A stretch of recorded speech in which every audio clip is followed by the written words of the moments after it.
साथियों, आज के समय हमें किसे जीतना है, कहां जीतना है, आज के समय हमारा शत्रु कौन है और आज के दिन हम कैसी विजयादशमी मनाएं, अगर इस पर कोई विचार करे तो आप लोग क्या पाएंगे? क्योंकि आजकल युद्ध तो होते नहीं, और अगर होते हैं तो सेनाओं के होते हैं। तो हम आम नागरिकों के जीवन में कैसा युद्ध है, और अगर युद्ध है तो उसके हमारे जीवन में ऐसे क्या अवसर आए कि जिसको लेकर के हम लोग विजयादशमी मनाएं।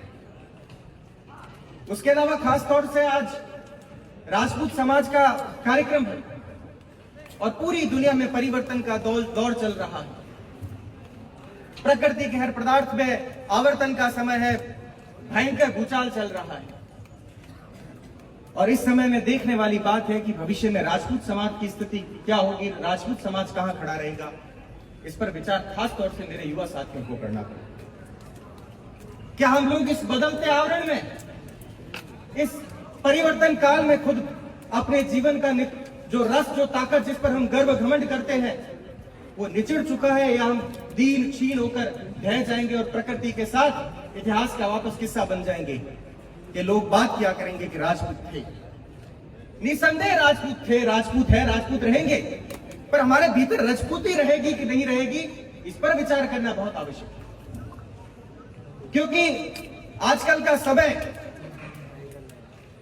या तो कभी कभी लगता है कि मैं काल के सापेक्ष खुद को ढाल नहीं पा रहा हूं, या आप लोगों की जैसी अपेक्षा है मैं उस अनुरूप नहीं चल पा रहा हूं, परंतु कुछ कुछ घटनाएं, कुछ कुछ चीजें बहुत पीड़ा देती है, बहुत दुख देती है। पर इस परिवर्तन काल में साथियों इतना याद रखना कि हमें मरना नहीं, हमें इस आत्मचिंतन के इस दौर में निरीक्षण करने के पश्चात खुद को जिंदा रखना है, और भविष्य में जो इतिहास की बातें थी वापस वही अपने सबल भुजाओं में राष्ट्र का, समाज का नेतृत्व लेना है।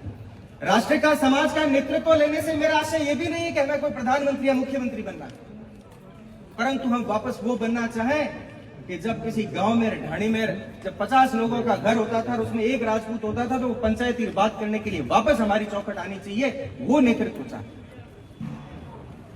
इस पर आत्मचिंतन करना पड़ेगा। भैया, हम आप सभी जानते हैं कि देश में आजादी हुए 75 से अधिक साल हो गए। संसार गतिशील,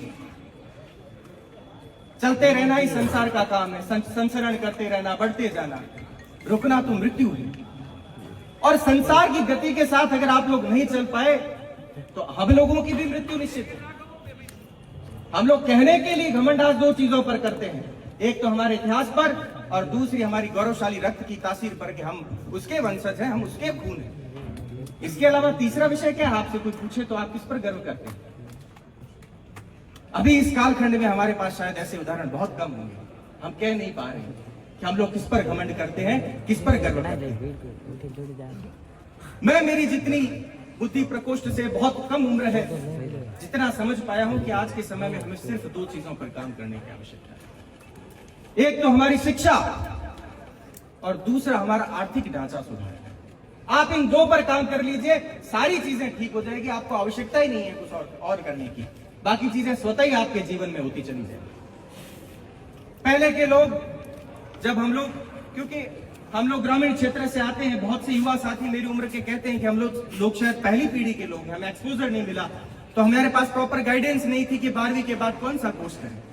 आज तो आपके पड़ोस में, घर में, परिवार में ऐसे बहुत से लोग हैं जो बहुत अच्छी अच्छी सर्विसेज कर रहे हैं, चाहे किसी भी जाति बिरादरी में हो। आप उनका अनुभव काम में लीजिए। ये आर्टिफिशियल इंटेलिजेंस का टाइम है, और आर्टिफिशियल इंटेलिजेंस की अभी तो स्टार्टिंग है, बिगिनिंग फेज है ये, और ये भविष्य में किस ओर जाएगा, इसकी कौन सी जनरेशन हमें क्या दिखाएगी। अभी भी अगर हम यहाँ बैठे हैं और आर्टिफिशियल इंटेलिजेंस में समझता हूं कि युवाओं इस बात को ज्यादा समझ पाएंगे कि मैं स्टेज पर बैठा हूं और ये कार्यक्रम है और मैं सर्च कर रहा हूं और मेरे पास पॉइंट्स आ रहे हैं कि आप इस कार्यक्रम में ये भाषण बोल सकते हो। आर्टिफिशियल इंटेलिजेंस इस हद तक काम करता है। तो अभी तो ये इसका प्रारंभ है, और इस प्रारंभ के साथ हम लोग BA, BCom, BSc ये कर रहे हैं, अच्छी बात है क्योंकि हमारा इंटरेस्ट भी है। उसके अलावा हमें स्किल्ड कोर्सेज में भी काम करने की जरूरत है। हम लोग अच्छे वकील बन सकते हैं, हम लोग अच्छे डॉक्टर बन सकते हैं। अगर आप लोग कोई जीरो रिजर्वेशन पॉलिसी की बात करते हो तो अभी पूरी दुनिया में औद्योगिक क्रांति है, हम लोग क्यों CA, CS, CMA की बात नहीं कर सकते जिसमें तो जीरो रिजर्वेशन पॉलिसी है। अभी मैं बीच में कहीं आर्टिकल पढ़ रहा था तो उसमें लिखा था कि जीएसटीबी को भी अभी 5 साल हुए, बिगिनिंग फेज में है। 17 लाख जॉब अपॉर्चुनिटीज है। क्या हमारे युवा उस और आगे बढ़ेंगे? क्या हम अपना भविष्य उस और बढ़ाएंगे? वो उस स्पेसिफिक उस फील्ड का एजुकेशन लेकर के, उसमें दक्षता हासिल करके क्या हम उसमें काम करेंगे? इसलिए शिक्षा तो निसंदेह आवश्यक है। किसी को ये लगता है कि हमारे पिता माता बाप दादाओं की कमाई खूब है, हमारा जीवन चल जाएगा, तो चल जाएगा, पर आप आने वाली पीढ़ी को विरासत में कुछ नहीं दे पाएंगे। आपका जीवन जरूर चल जाएगा। और शिक्षा के अलावा मैंने दूसरे विषय पर बात की थी कि आर्थिक ढांचा, हमें आर्थिक ढांचा निसंदेह सुधारने की जरूरत है। अगर पढ़ाई नहीं कर सकते तो व्यापार करें, और कोई भी काम छोटा नहीं है। ये आदत डालें, काम शुरुआत सभी की छोटी होती है और धीरे धीरे धीरे जब वो विशाल रूप लेती है। इसलिए काम करने से घबराएं नहीं कि मैं ये काम नहीं कर सकता, मैं इसका बेटा हूं, मैं इसका पोता हूं। अरे भगवान ने तो, भगवान राम के भी जीवन में 14 साल का वनवास आ गया, भगवान कृष्ण का जन्म जेल में हो गया, राजा हरिश्चंद्र को भी दर दर की जीवन में ठोकरें खानी पड़ी। अपन उनसे बड़े तो नहीं हुए, तो और उनसे छोटा काम हमारे जीवन में हो भी नहीं सकता। क्या छोटा काम होगा? हम कर्म ही तो कर रहे हैं और उस कर्म से हमें आजीविका मिल रही है, आजीविका से हम परिवार का खर्चा चला रहे हैं। तो ये आर्थिक रूप से तो स्थिति सुधारनी पड़ेगी, चाहे देशावर जाना पड़े, कहीं पर भी जाकर के हमें काम करना पड़े। शिक्षा और आर्थिक स्थिति को सुधारने की बहुत आवश्यकता है। इसके अलावा एक बड़ा विषय था जो लगातार पिछले कई समय से मन में, हृदय में जगह किए बैठा है। युवा साथियों से खास तौर से दरख्वास्त रहेगी, आपका सोशल मीडिया पर बर्ताव बड़ा बुरा है। आप लोग आज भी शत्रु और प्रतिद्वंदी में फर्क नहीं समझ पा रहे हैं कि आपका शत्रु कौन है, प्रतिद्वंदी कौन है।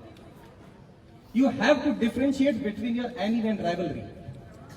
आपको आपके शत्रु और प्रतिद्वंदी में फर्क करना पड़ेगा। और अगर और भी करीब से बात समझाऊं तो एक गांव में सरपंच का चुनाव होता है, आपके किसी के काकू साहब बड़े पापा लड़े होंगे, तो वो प्रतिद्वंदी हो सकते हैं, वो शत्रु नहीं है। प्रतिद्वंदी इसलिए है कि आप दोनों में बेहतर कौन है, बेस्ट कौन है, इसकी लड़ाई हो सकती है। क्या वो वाकई में आपके शत्रु है? और बाड़मेर की धरती पर खड़ा हूं इसलिए ये बात करना और आवश्यक है। हम लोग अपने राजनीतिक प्रतिद्वंदियों को अपना शत्रु क्यों समझते हैं? आपकी उनसे लड़ाई राजनीतिक लड़ाई है, आपकी उनसे शत्रुता नहीं है। क्या वो आपका खाना खाने से रोक रहे हैं वो लोग? क्या वो आपको पानी पीने से रोक रहे हैं वो लोग? क्या वो आपको बच्चों को शिक्षा देने से लोग रोक रहे हैं वो लोग? जवाब होगा नहीं रोक रहे हैं। जब नहीं रोक रहे हैं तो शत्रुता किस बात की है? इसी बात की है कि राजनीतिक अस्तित्व की लड़ाई है। और राजनीति, किसी को लगता है कि राजनीति किसी के पास भुजबल है वो कर लेगा, या किसी को लगता है बहुत सज्जन है वो कर लेगा। तो मैंने तो अभी तक वैसे राजनीति में कुछ प्राप्त तो नहीं किया, पर मुझे लगता है कि राजनीति बुद्धि का व्यायाम है। जो अपनी बुद्धि को रोज व्यायाम करवाता है वो राजनीति में जरूर अच्छा कर लेगा। और दौर और आलम तो ये है कि दूसरे लोगों को तो छोड़ो, कहते तो आप अपने लोगों को भी लपेटे में ले लेते हो, क्योंकि आपका ईगो सेटिस्फेक्शन होता है। आप सुबह उठते हो, कई लोग मैं दावे के साथ कहता हूं खुला बाद में करते हैं और पहले ट्विटर पर ट्वीट करना होता है।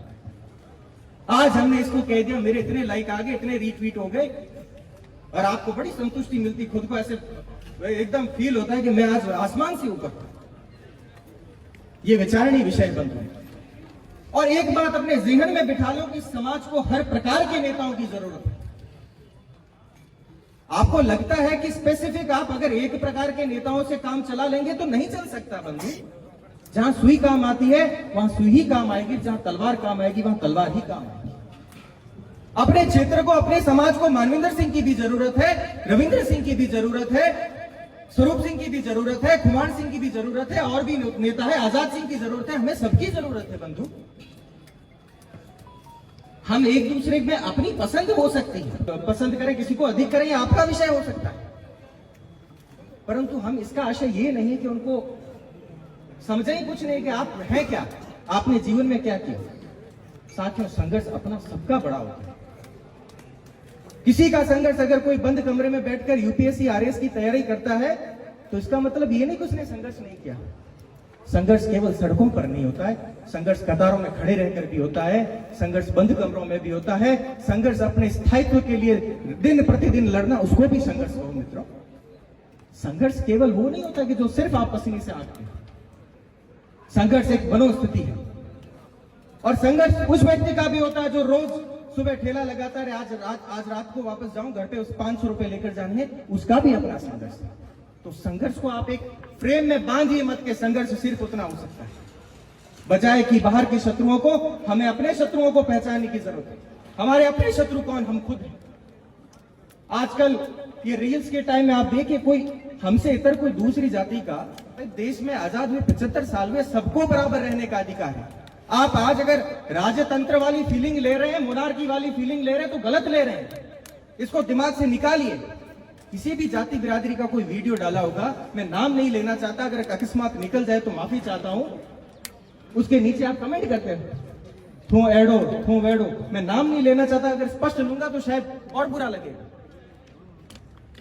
चाहे किसी भी जाति के हो, मेघवाल हो, चौधरी हो, भील हो, हम उसके नीचे वो उसमें कुछ रील डाला, गाना डालते हुए आपने खट और 101% बनाओ के कमेंट होते हैं उसमें, और किसी का कमेंट नहीं मिलता। मैं जब भी कभी जाकर देखता हूं तो हमारी शत्रु हम खुद हैं।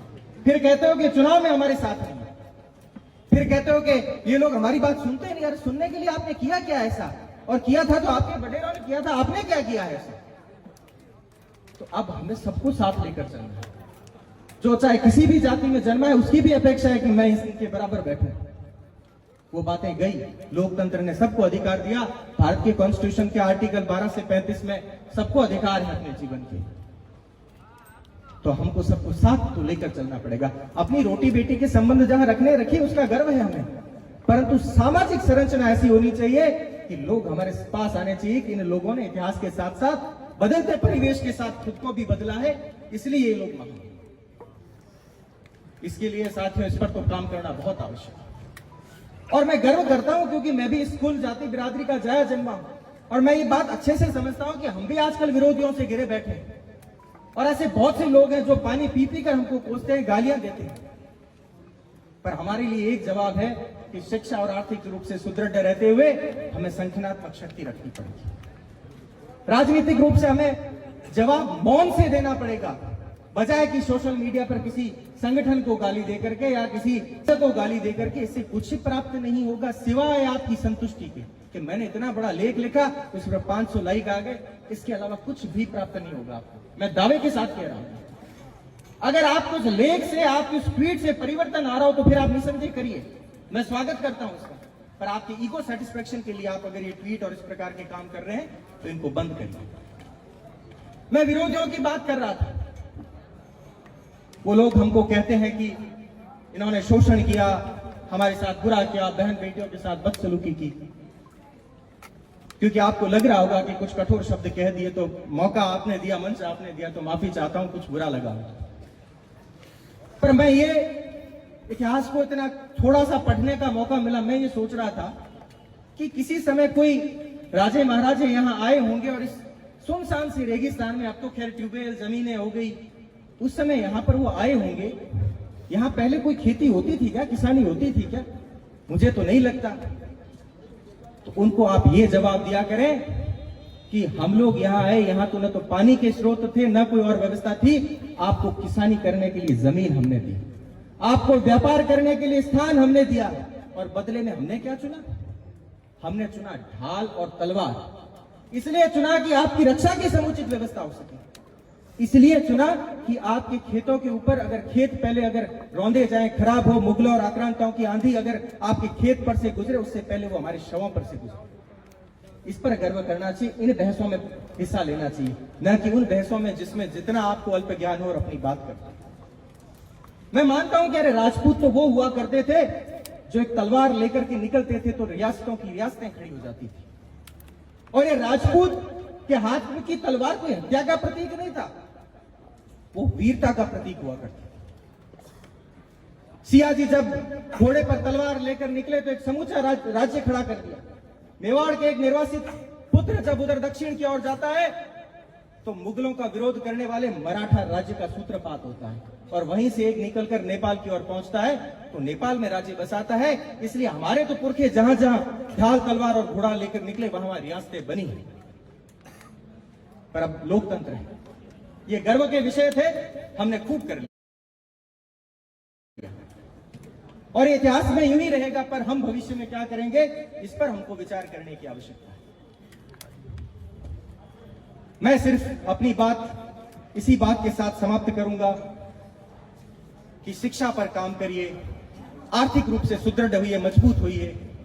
उसके अलावा क्षमता, समावेशिता और सेवा का भाव और साहित्य पढ़िए। इन 4-5 चीजों पर अगर आप काम कर लेंगे, ये रामबाण उपाय है। मैं दावे के साथ कहता हूं, हम लोग आने वाले 1 दशक बाद हम खुशी बनाएंगे और अलग चीजों पर परिचर्चा करेंगे। ये संकट काल का दौर है। उम्मीद करता हूं कि इस संकट काल के दौर में आप आत्मनिरीक्षण करके अपने भीतर की संजीवनी शक्ति को जिंदा रखते हुए इस काल से निकलकर और अपनी दोनों भुजाएं फैलाकर कहेंगे, हाँ, हम राजपूत ही थे, हैं और रहेंगे, और इस पर गर्व करेंगे। बाड़मेर ने बुलाया, बहुत इतना मान सम्मान दिया। बहुत बहुत धन्यवाद, बहुत बहुत आभार।